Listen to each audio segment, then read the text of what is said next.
जय हिंद दोस्तों, मेरा नाम है संजय। स्वागत है सभी का हमारे एक और मज़ेदार, धमाकेदार और तड़कते भड़कते सेशन में। आज का सेशन मैं आप लोगों के लिए लेके आया हूँ झीलों से रिलेटेड।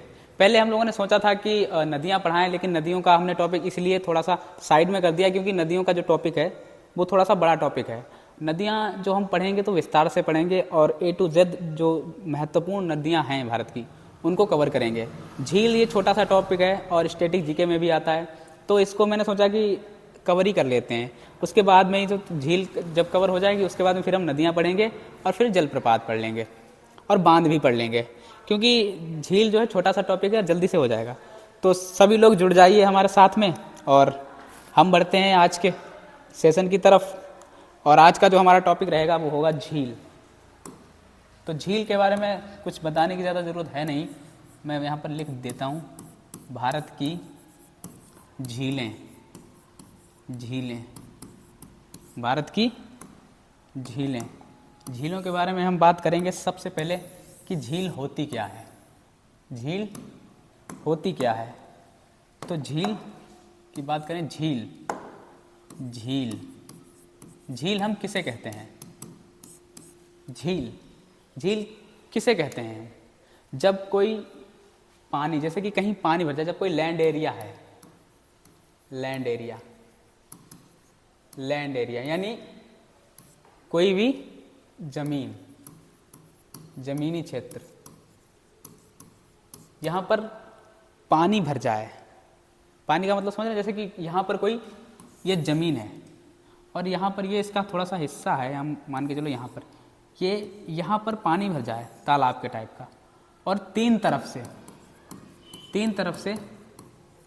से भूमि से घिरी हो, भूमि से घिरी हो, तीन तरफ से भूमि से घिरी हो और एक तरफ से नदियों से घिरी हो। नदी या कोई भी जल हो सकता है। तीन तरफ से जल से घिरी हो और एक तरफ से नदी से घिरी हो, नदी से, उसको हम बोलते हैं झील। तो समझ में आया सभी को कि एक ऐसी वाटर बॉडी जो तीन तरफ से लैंड एरिया से कवर्ड हो और एक तरफ कोई छोटी सी नदी वगैरह हो, तो उसको हम बोलते हैं, क्या बोलेंगे हम? झील बोलेंगे। अब झील की बात आ रही है तो लैगून झील के बारे में भी हम आप लोगों को बता ही देते हैं कि लैगून झील जो है वो हम किसे कहते हैं। लैगून झील के बारे में हम आपको बता देते हैं, क्योंकि साथ साथ में कवर जो हो जाएगा ये टॉपिक, ये ज़्यादा अच्छा रहेगा। क्योंकि सभी लोग जानते हैं कि कोई भी जब टॉपिक पढ़ते हैं तो उसका कंसेप्ट क्लियर होना बहुत ज़्यादा ज़रूरी है। अगर हम बात करें लैगून झील की, लैगून झील, लैगून झील हम किसे बोलते हैं? लैगून झील वही जो झील की परिभाषा है, परिभाषा जो डेफिनेशन है वो सेम रहती है, डेफिनेशन सेम रहती है, बस एक छोटा सा चेंजेस आता है कि तीन तरफ से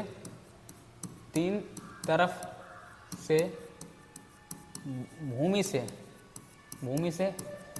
व एक तरफ से समुद्र से घिरा हुआ, समुद्र से घिरा हुआ पानी का क्षेत्र क्या कहलाता है? लैगून झील कहलाता है। समझ में आया? जैसे कि जब हम झील की बात करेंगे तो झील जो तीन तरफ से भूमि से घिरी हो और एक तरफ नदी से घिरी हो तो उसको हम बोलते हैं झील। अगर हम बात करें लैगून झील की, तो लैगून झील उस प्रकार की झील को कहते हैं जब वो तीन तरफ से, जैसे कि यहाँ पर ये झील है, ये इधर से और इधर से, ये तीन तरफ से घिरी है भूमि से और एक तरफ घिरी है यहाँ पर समुद्र से। तो आई होप ये वाला टॉपिक जो है आप लोगों को क्लियर हो गया होगा यहाँ पर जब हमने झील की बात की और लैगून झील की। अब हम बिना समय गवाए सबसे पहले इम्पोर्टेंट जो भारत की इम्पोर्टेंट झीलें हैं उनके बारे में हम बात कर लेते हैं। ठीक है, भारत की झीलें जो इम्पोर्टेंट और जो एग्ज़ाम के पॉइंट ऑफ व्यू से ज़्यादा महत्वपूर्ण है, हम उन्हीं के बारे में बात करेंगे। ज़्यादा झीलें तो वैसे बहुत हैं, लेकिन हम उनके बारे में बात नहीं करेंगे। यहाँ पर मैं इसको रख देता हूँ, भारत की झीलें। सबसे पहले हम ऊपर से चलते हैं। ऊपर कौन सा हमारा राज्य या केंद्र शासित प्रदेश है? सबसे पहले हम बात करते हैं लद्दाख की। किसकी बात करते हैं? लद्दाख की। सबसे पहले हम बात करते हैं लद्दाख की। लद्दाख केंद्र शासित प्रदेश है। राजधानी कहाँ है? लेह है। लद्दाख में एक झील है, उसका नाम है पोंगांग या प्योंगयांग,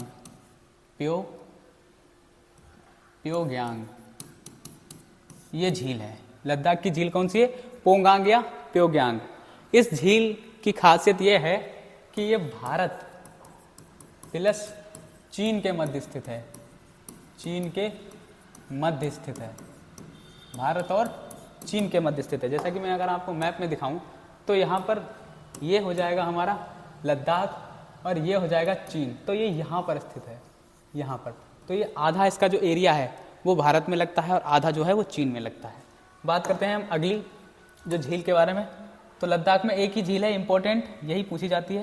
बात करते हैं हम अगले जो हमारा केंद्र शासित प्रदेश है जम्मू कश्मीर। जम्मू कश्मीर, जम्मू और कश्मीर, इसके बारे में बात करें तो इसमें बहुत सारी झीलें हैं, इंपॉर्टेंट। सबसे पहले एक वेरीनाग है, वेरीनाग, शेषनाग और एक है अनंतनाग, और एक है नागिन झील, नागिन।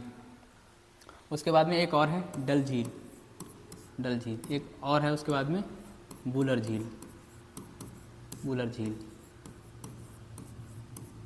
ठीक, इतनी ये महत्वपूर्ण और इम्पोर्टेंट झीलें हैं।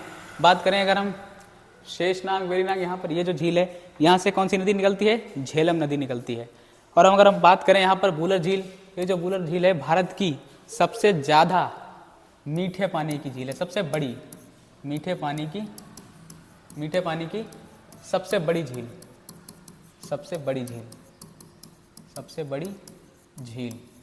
मीठे पानी की सबसे बड़ी झील। अगर हम आगे बात करें तो यहाँ पर जम्मू कश्मीर में कौन कौन सी हो गई? वेरीनाग, शेषनाग, अनंतनाग, नागिन, डल झील, बुलर झील, ये झीलें हो गई। इसके बाद में हम थोड़ा सा इसको ऊपर कर देते हैं और आगे जो हमारा नेक्स्ट जो राज्य होगा उसके बारे में हम अगर बात करेंगे तो वो हो जाएगा हमारा उत्तराखंड।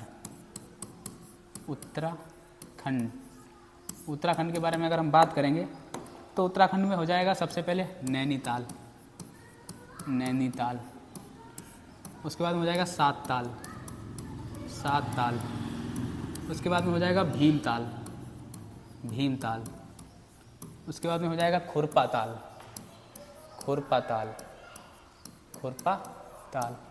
उसके बाद में हो जाएगा मालाताल, और एक और झील है यहाँ पर, उसका नाम है रूपकुंड। यहाँ पर ये झीलें हो जाएंगी महत्वपूर्ण, नैनीताल, सातताल, भीमताल, खुरपाताल, मालाताल और रूपकुंड। ये बहुत ही ज़्यादा इम्पोर्टेंट झीलें हैं और ये झीलें हैं, इनसे ज़्यादातर क्वेश्चन पूछता है। ये रूपकुंड जो झील है इसकी विशेषता यह है कि ये रहस्यमयी झील है, ये भारत की रहस्यमयी झील है। ठीक है, इतनी झीलें हो गई हमारे उत्तराखंड में। अब उत्तराखंड से हम अगर नीचे बढ़ेंगे तो हमारा कौन सा राज्य आएगा? वो आएगा हिमाचल प्रदेश। हिमाचल प्रदेश के बारे में हम बात करें, हिमाचल प्रदेश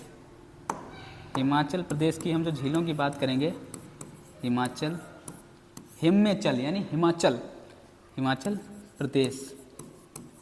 प्रदेश की हम बात करें तो इसमें ज़्यादातर जो नदियाँ जो ज़्यादातर झीलें हैं वो ताल है सभी के पीछे, जैसे भीमताल हो गया, नैनीताल हो गया, सातताल हो गया, खुरपाताल हो गया। लेकिन कुछ ताल वाली जो झीलें हैं, एक दो झीलें, वो हिमाचल प्रदेश में भी स्थित हैं, जैसे कि सूरजताल, एक है चंद्रताल, ये हो गया। ठीक है, यहाँ पर ये सूरजताल और चंद्रताल जो झीलें हैं दो हो गई। बाकी बात करें एक और है सूर्यताल।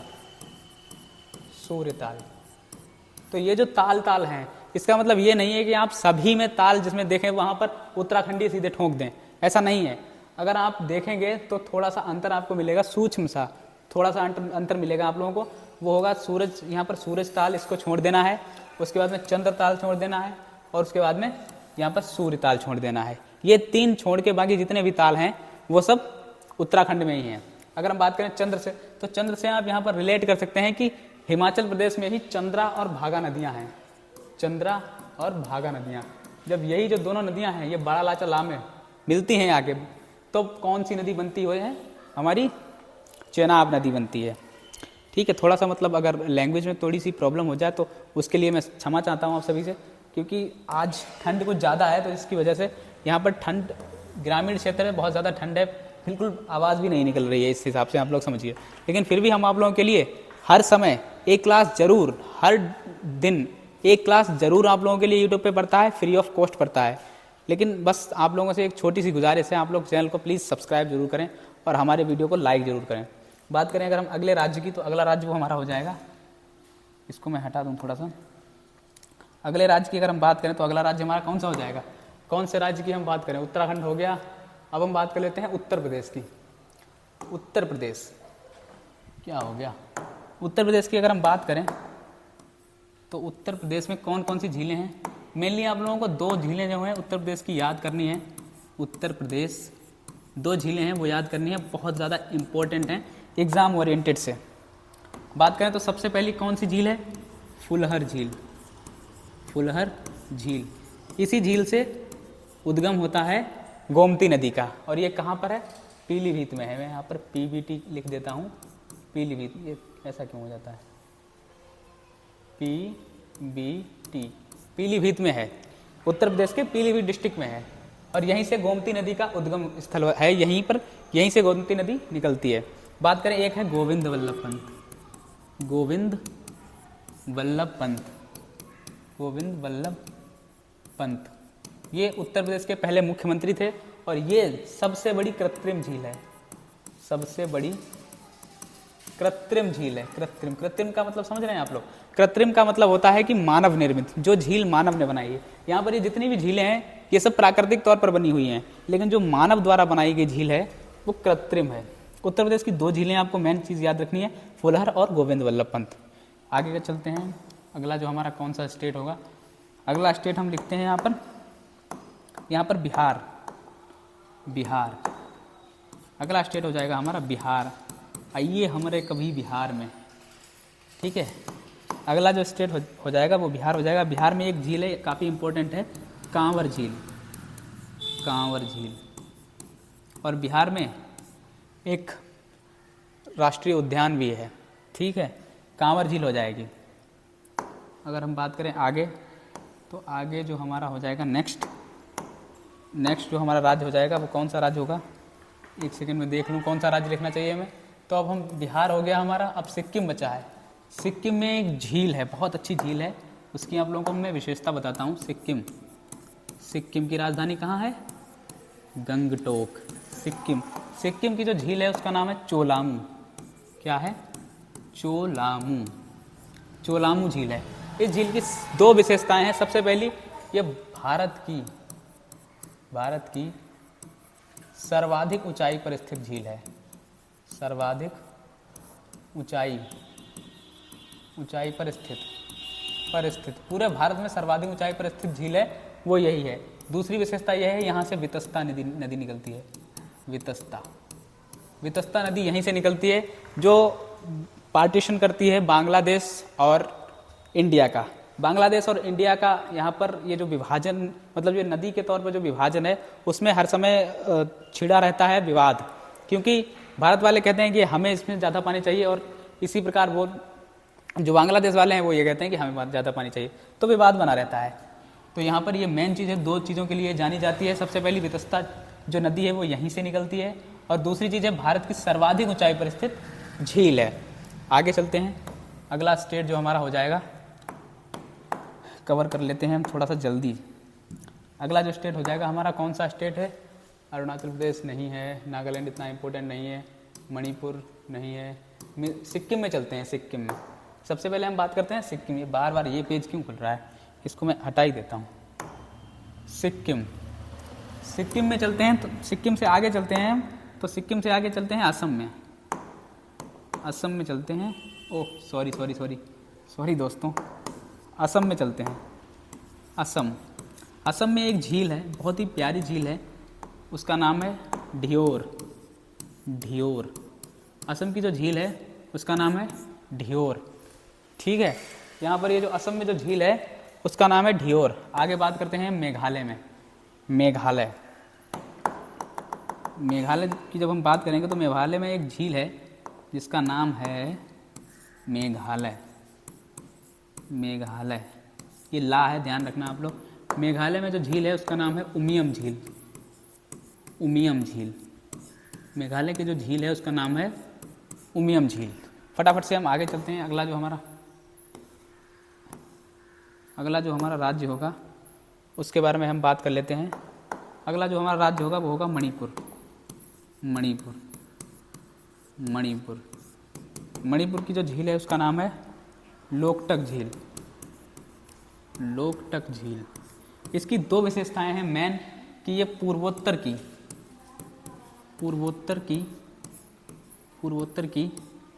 मीठे पानी की झील। पूर्वोत्तर की मीठे पानी की झील। मीठे पानी की झील, पानी की झील। पूर्वोत्तर की जो सबसे बड़ी मीठे पानी की झील है वो लोकटक है। और एक जो हमने आपको जब हम यहाँ पर जो पढ़ा रहे थे, दर्रे पढ़ा रहे थे, वहाँ पर भी एक बात आई थी मणिपुर की। मणिपुर में जो तुजू दर्रा है वहाँ पर जो मैं पढ़ा रहा था तो एक बात बताई थी कि इसी झील में एक अभ्यारण्य है, यानी एक अभ्यारण्य है जिसको हम नेशनल पार्क बोलते हैं, केबुल लामजाओ। यहाँ पर मैं इसको थोड़ा सा कलर चेंज कर देता हूँ उसका। केबुल लामजाओ, केबुल लामजाओ, केबुल लामजाओ, केबुल लामजाओ नेशनल पार्क है। इसकी विशेषता ये है कि ये एकमात्र तैरता पार्क है। और कहाँ पर? पूरे विश्व में, विश्व का एकमात्र जो तैरता हुआ पार्क है वो कहाँ है? लोकटक झील में, मणिपुर में। अगले हम बात करते हैं थोड़े ही राज्य हमारे बचे हैं उनके बारे में हम बात कर लेते हैं। यहाँ पर पूर्वोत्तर से शायद यहाँ पर लगभग हो चुके हैं पूर्वोत्तर के जो राज्य। त्रिपुरा, मिजोरम हो गया है लगभग, ठीक है, बिहार हो गया है, और राजस्थान में अब हम चलेंगे, लेकिन थोड़ा सा इससे पहले यहाँ पर लगभग सभी एरिया जो है वो कवर हो चुका है। अगर छूट रहा हो तो आप लोग बताना, हम अगले वीडियो में करवा देंगे कि सर आपने कौन सी नहीं लिखाई। अब हम चलते हैं सबसे पहले उधर से, आज हम चलते हैं राजस्थान में। राजस्थान की जब हम बात करें तो राजस्थान में कई झीलें हैं। जिनमें से जो प्रमुख झीलें हैं वो हम आपको लिखवा दे रहे हैं। जिनमें से है एक है राजसमंद है। उसके बाद में सांभर भी बोलते हैं। और इसके बाद में डीडी वाना है। एक नक्की झील है। राजस्थान में कौन कौन सी है? राजसमंद है, डीडी वाना है और नक्की झील है। और कौन कौन सी झील है? पुष्कर झील है। ये इतनी इम्पोर्टेंट झीलें हैं जिसके बारे में हमने बात की है। और ज़्यादातर झीलें राजस्थान की जो हैं वो यही पूछे जाती हैं। और ये जो ये जो सांभर झील है ये लवणीयता वाली झील है। सर्वाधिक लवणीयता जिस झील में पाई जाती है वो कौन सी झील है? हमारी सांभर झील है। आगे चलते हैं। ये हम आपको जो इम्पोर्टेंट फैक्ट हैं उनको हम आपको लिखा देंगे, कोई प्रॉब्लम वाली बात नहीं है। और ये थोड़ा सा बोर्ड है, स्लो है, शायद इसकी जो रैम है वो शायद फुल हो चुकी है, तो इसको हम चेंज करवाएंगे, इसकी रैम को थोड़ा सा एक्सटेंड करवाएंगे, तब ये थोड़ा सा अच्छा चलेगा। बात करते हैं, अब हम चलते हैं महाराष्ट्र में। महाराष्ट्र की जो झीलों की जब हम बात करेंगे तो महाराष्ट्र में कौन कौन सी झीलें हैं? सबसे इम्पोर्टेंट जो झील है उसका नाम है लोनार नाम है उसका, लीनार लिख रहा है, उसका नाम है लोनार। इसकी खासियत यह है कि ये जो है ना, इसकी खासियत यह है कि ये उल्का पिंड द्वारा निर्मित है। उल्का पिंड द्वारा निर्मित झील है। लोनार झील हो गया। उसके बाद में बात करते हैं अब हम किधर चलें, दक्षिण भारत में चलें या नहीं चलें। महाराष्ट्र हो गया, बात कर लेते हैं हम तेलंगाना की। उड़ीसा की सबसे पहले बात कर लेते हैं। उड़ीसा में हम अभी प्रवेश नहीं किया है हमने, उड़ीसा की बात कर लेते हैं। उड़ीसा, उड़ीसा की जब हम बात करेंगे तो उड़ीसा में इम्पोर्टेंट झील है वो हम आपको बता देते हैं। उड़ीसा, ओडिशा, उड़ीसा, उड़ीसा की झील की जब हम बात करें तो उसमें जो सबसे इम्पोर्टेंट झील है वो चिल्का, चिल्का, जिसको हम बोलते हैं भारत की सबसे बड़ी, भारत की सबसे बड़ी खारे पानी की झील। कौन सी? खारे पानी की झील, खारे पानी की झील, भारत की सबसे बड़ी खारे पानी की झील। खारे, कलर क्यों नहीं चेंज हो रहा? भारत की सबसे बड़ी खारे पानी की झील, खारे पानी की झील, सबसे बड़ी खारे पानी की झील। भारत की सबसे बड़ी खारे पानी की झील कौन सी है? चिल्का झील है। अच्छा, यहीं पर एक और झील भी है जिसका नाम है कांजिया झील, कांजिया झील। इस झील को अधिकतर जाना जाता है, किस लिए? अधिकतर झील ये जानी जाती है गोखुर के लिए। सबसे बड़ी गोखुर झील, गोखुर या विपुषी झील, सबसे बड़ी विपुषी झील या गोखुर झील कौन सी है? तो वो है हो जाएगी हमारी कांजिया झील, ओडिशा में। अगर हम बात करें आगे, अब हम कौन से राज्य में चलें, कौन से राज्य में अब हमें चलना चाहिए? तो यहाँ पर हम चलते हैं, यहाँ पर तेलंगाना में चलेंगे और आंध्र प्रदेश में चलेंगे। सबसे पहले हम बात कर लेते हैं तेलंगाना की। तेलंगाना की जब हम बात कर लेते हैं, थोड़ा सा बोर्ड मेरे को चलाने में दिक्कत होती है, चलाना नहीं आता है गाइस, लेकिन थोड़ी दिनों में हम सीख जाएंगे, कोई दिक्कत वाली बात नहीं है। और थोड़ा सा इसका जो अपडेट है, जो सॉफ्टवेयर अपडेट है वो हम कर देंगे, जिससे कि ये थोड़ा सा मक्खन की तरह चले, क्योंकि आप लोगों को इससे दिक्कत होती है थोड़ी सी। बात कर रहे थे हम कौन से राज्य में? तेलंगाना में। तेलंगाना राज्य की हम बात करें तो सबसे पहले इस राज्य का आप लोग बताइए गठन कब हुआ था? तो वो हुआ था, कब हुआ था? 2014 में।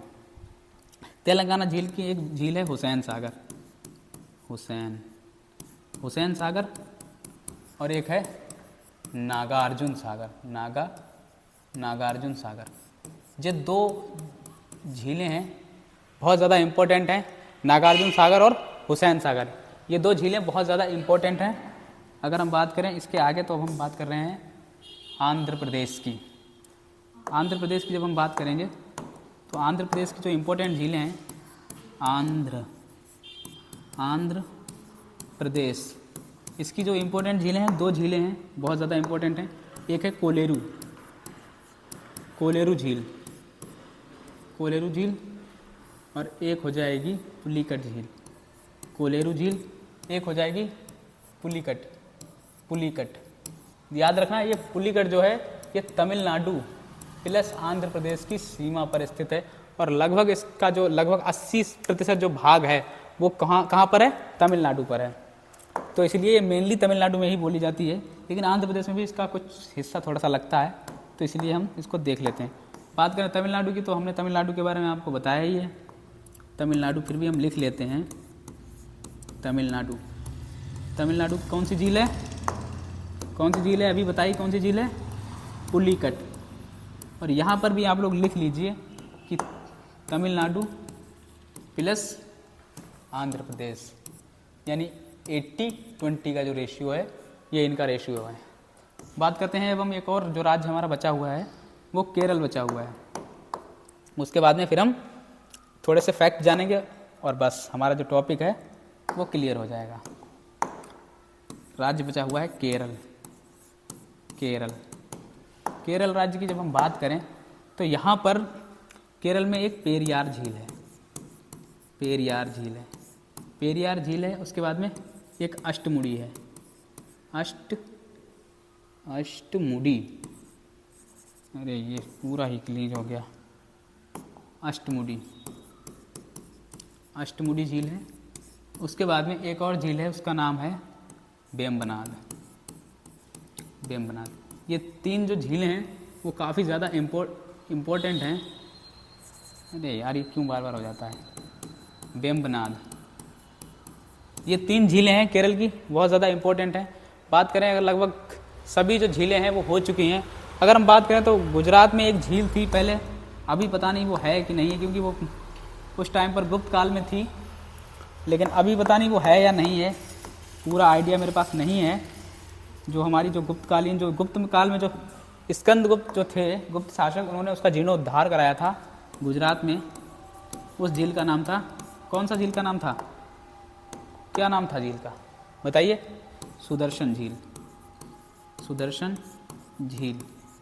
और ये जो झील है, ये झील मौर्यों ने बनवाई थी, मौर्य काल यानी चंद्रगुप्त राजा, जो चंद्रगुप्त मौर्य जो राजा थे उन्होंने बनवाई थी। तो ये हमारे हो गए हैं लगभग कंप्लीट, और अगर 1-2 बच्चे हैं तो हम उनको बाद में क्लियर कर लेंगे जब नदी पढ़ेंगे। नदी पढ़ने के साथ साथ हम इसको कवर कर लेंगे। और कहीं मक्खी बैठी है क्या? नदी पढ़ने के साथ साथ हम इसको कवर कर लेंगे। बाकी क्या हो गया, थोड़ा सा प्रॉब्लम आ गई क्या इसमें कुछ? ठीक है, अगर मैं इसको ऐसा करता हूँ तो ये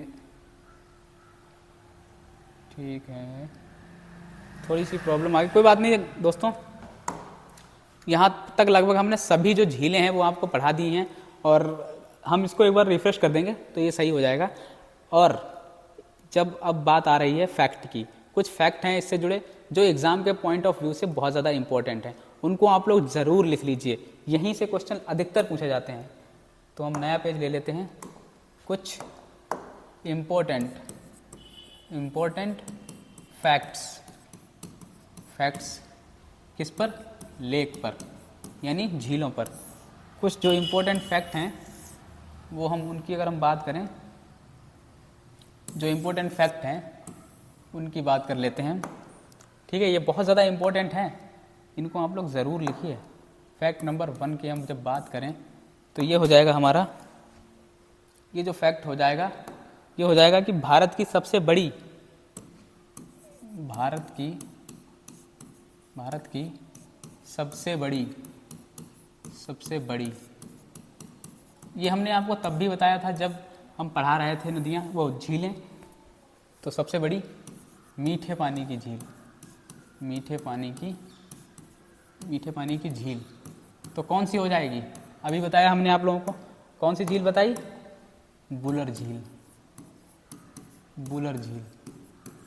भारत की सबसे बड़ी मीठे पानी की झील हो जाएगी बुलर झील। बात करते हैं दूसरे फैक्ट की, तो ये हो जाएगा भारत की, यहाँ पर सबसे बड़ी सेम ही है, खारे पानी की झील, खारे पानी की झील। ये कौन सी हो जाएगी? ये हो जाएगी हमारी, कौन सी हो जाएगी, कौन सी बताई थी? चिल्का, चिल्का। इसीलिए मैंने आप लोगों को जब झीलें लिखवाई तब साथ साथ में ये चीज़ें बताते हुए चली कि ये जो है ये ज़्यादातर इम्पोर्टेंट है पॉइंट ऑफ व्यू से, क्योंकि एग्ज़ाम ओरिएंटेड, जब तक आप लोगों को एग्ज़ाम ओरिएंटेड सामग्री नहीं मिलेगी तब तक आप लोग कितना भी कोशिश कर लो कि पेपर कैसे निकल जाएगा। एक प्रकार का एक पैटर्न होना चाहिए जो हम इसको पढ़ें, जिस चीज़ को। बाकी नदियाँ, झीलें, दर्रे ये सभी पढ़ते हैं, लेकिन जो इम्पोर्टेंट फैक्ट्स हैं वो पढ़ना बेहद ज़रूरी होता है, क्योंकि उसी से आज तक ज़्यादातर क्वेश्चन पूछे आए हैं। बात करते हैं हम अगले फैक्ट की। अगला फैक्ट है हमारा भारत की सबसे बड़ी लवणीय झील, लवणीय झील। तो वो कौन सी झील हो जाएगी हमारी लवणीय झील? हमने आपको बताया था राजस्थान में है, कौन सी है? सांभर झील, सांभर झील। बात करें हम अगला जो हमारा फैक्ट है वो कौन सा है? भारत की सबसे बड़ी विपुसी हो जाएगा,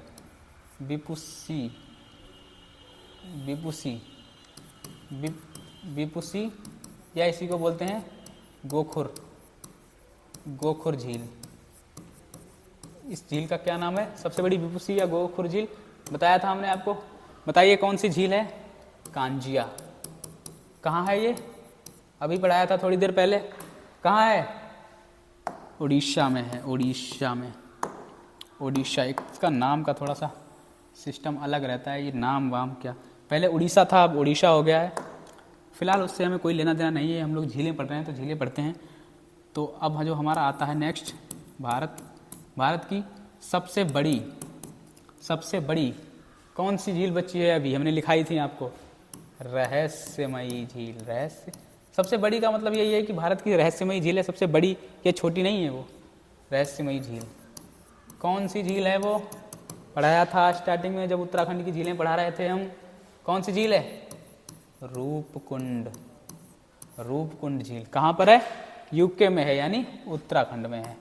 एक UK United kingdom of great Britain भी है। यह भारत की एकमात्र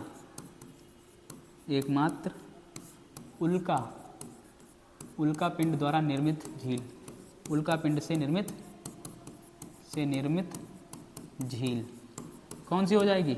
झील कौन सी झील हो जाएगी? वो हो जाएगी, कौन सी हो जाएगी बताइए? अभी बताया था, लोनार झील। कहाँ पर है? महाराष्ट्र में है, महाराष्ट्र में। कहाँ है? महाराष्ट्र में। ये यहाँ पर हमने भारत की जो झीलें हैं उनसे जो जुड़े हुए फैक्ट हैं इम्पोर्टेंट, वो हमने आपको बताए हैं। अगर बात करते हैं तो जैसे कि अगर हम विश्व में, अभी तो चलना नहीं चाहिए क्योंकि विश्व की जो भूगोल है वो हम अभी नहीं पढ़ रहे हैं, लेकिन फिर भी अगर हम बात कर लें तो विश्व की जो भूगोल, विश्व की जो झीलें हैं, कुछ बात कर लेते हैं विश्व की झीलें। बाकी अभी हम थोड़ा सा ऐसे ही मोटा मोटा आप लोगों को बता देते हैं, जब हम विश्व की झीलें पढ़ेंगे तो उसमें विस्तार से बताएंगे। ओके, यहाँ पर यहाँ पर सबसे पहले हम बात करते हैं सबसे बड़ी झील कौन सी है? सबसे बड़ी झील, विश्व की सबसे बड़ी झील कौन सी है? कौन सी है? यहाँ पर हम खारे पानी में लिखा देते हैं, खारे पानी की कौन सी है? यहाँ पर कौन सी झील है सबसे बड़ी खारे पानी की? बताइए। ये है कैस्पियन सागर। कैस्पियन सागर ये झील हो जाएगी विश्व की सबसे बड़ी खारे पानी की झील। बात करें अगर हम सबसे बड़ी मीठे पानी की झील,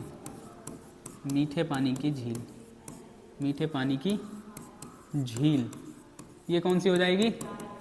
बताइए आप लोग। सुपीरियर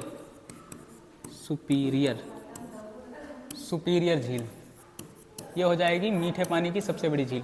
एक और छोटी सी झील, वो छोटी झील तो नहीं है, वो झील तो काफ़ी बड़ी है, लेकिन एक पॉइंट है हमारा, उसको हम अगर देख लें तो थोड़ा सा ज़्यादा सही रहेगा। यहाँ पर ये वाइट में ही सिलेक्ट है। यहाँ पर अगर हम बात करें तो विश्व की सबसे गहरी झील, गहरी झील, सबसे गहरी झील कौन सी झील है? बताइए आप लोग, कौन सी है?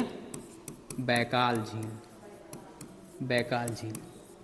तो ये भी झीलें कभी कभी पूछ लेता है छोटे मोटे एग्जाम्स में, ये जो झीलें हैं वो पूछ लेता है विश्व की सबसे बड़ी झील कौन सी हो जाएगी? खारे पानी के हिसाब से कैस्पियन सागर। सबसे बड़ी झील मीठे पानी के हिसाब से कौन सी हो जाएगी? सुपीरियर हो जाएगी। और सबसे गहरी झील कौन सी हो जाएगी?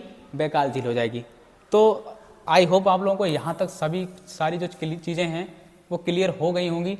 यहाँ पर हमने कुछ इंपॉर्टेंट फैक्ट्स हैं, ये ज़रूर याद कर लेना, ये इनसे जुड़े क्वेश्चन ज़रूर आते हैं एग्जाम्स में। बाकी आप लोग झीलें तो हमने लिखा दी हैं, और जब विश्व का जो झील भूगोल है वो हम आपको जब पढ़ाएंगे तो झीलें विश्व की ज़रूर पढ़ाएंगे उसमें। बाकी आज के लिए इतना ही, और अगला जो हमारा टॉपिक रहेगा वो नदियाँ रहेगा। अब हम नदियों को स्टार्ट करेंगे। काफ़ी बड़ा टॉपिक है, बट उसको हम थोड़ा सा कुछ दायरे में कवर करने का प्रयास करेंगे। जैसा कि जो नदियाँ हैं इम्पोर्टेंट जो नदियाँ हैं वो हम आपको बता दें कौन सी पढ़ेंगे हम।